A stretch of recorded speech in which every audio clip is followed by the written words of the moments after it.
Hi, it's HardReset, and today I'll show you how to fix fast charging not working on Motorola Moto Neo 60.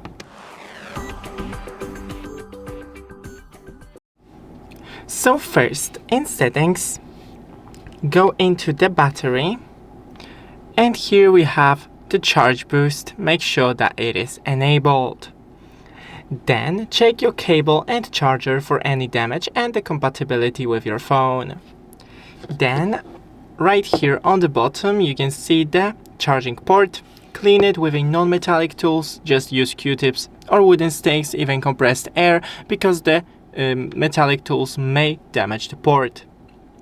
You can test with another fast charger and an outlet, and that's pretty much it.